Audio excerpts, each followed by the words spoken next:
wabarakatuh. Halo, perkenalkan nama saya Ispira, saya dari Prodi PGSD dan NIM saya 2117021. Tujuan saya membuat video ini untuk menyelesaikan ujian akhir semester saya dan sekaligus memberikan pembelajaran terkait psikologi pendidikan dengan teori multiple intelligence atau kecerdasan majemuk. Tidak perlu menunggu lama lagi, saya akan memulai pembelajarannya. Dan karena saya menggunakan PowerPoint, saya akan mempresentasikan apa yang sudah saya buat di PowerPoint tersebut. Mari kita simak pembelajarannya. Kecerdasan didefinisikan bermacam-macam.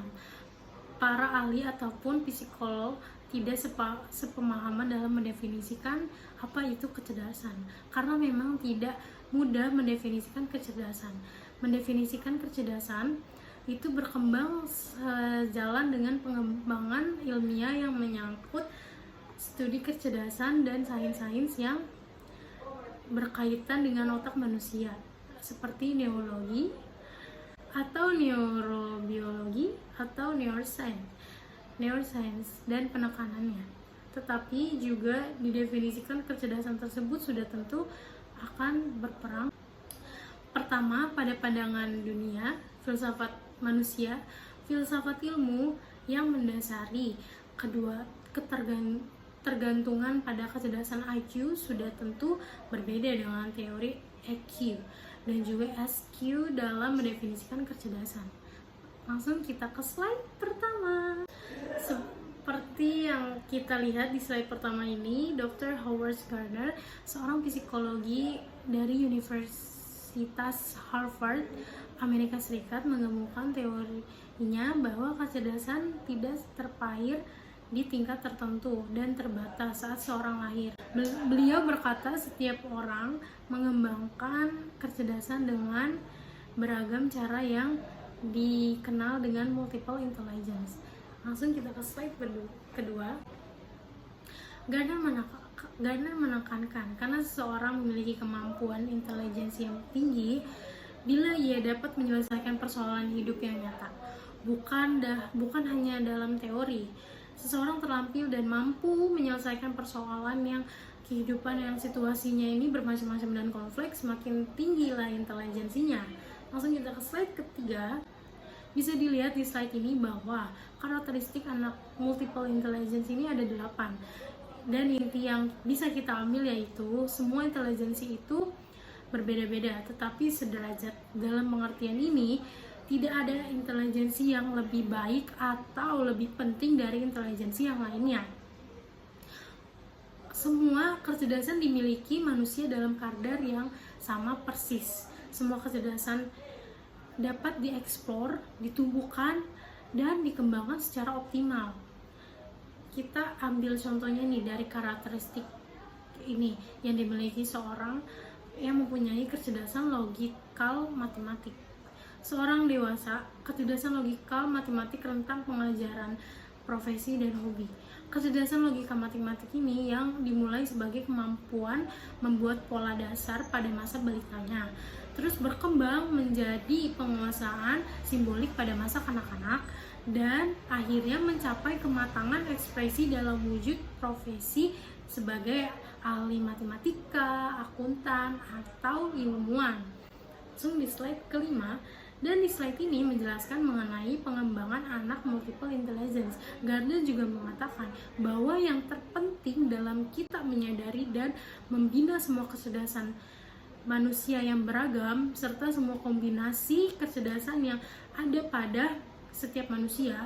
Jika kita menyadari akan hal tersebut, maka kita akan memiliki peluang yang lebih baik dalam menangani banyak masalah yang kita mampu memobilisasikan spektrum kemampuan manusia. Lanjut di slide ke-6 dan langsung ke slide ke-7 karena membahas tentang itu. Baik, sekarang kita lihat bahwa multiple intelligence ini memiliki 8 jenis, yaitu pertama linguistic intelligence, yaitu cerdas bahasa. Kecerdasan ini berfokus pada pikiran dalam kata-kata. Dan kedua, logical mathematical intelligence, cerdas logika matematika, berpikir dengan penalaran atau logika. ketiga ini visual or spatial intelligence. Cerdas visual spasial berpikir dalam cerita dan gambar. Keempat, kecerdasan musical intelligence. Cerdas musikal berpikir dalam melodi. Kelima, body or kinesthetic intelligence. Cerdas gerak tubuh kinesthetic berpikir melalui sensasi dan gambar gerak tubuh. Keenam, interpersonal intelligence. Cerdas sosial berpikir melalui komunikasi dengan satu sama lain. Dan ketujuh, ini ada natural intelligence. Cerdas alam, berpikir dalam alam. Dan yang terakhir ini interpersonal intelligence, cerdas berpikir secara reflektif. Slide ke-8 yang terakhir ini adalah pembelajaran atau peran multiple intelligence dalam keberhasilan belajar anak.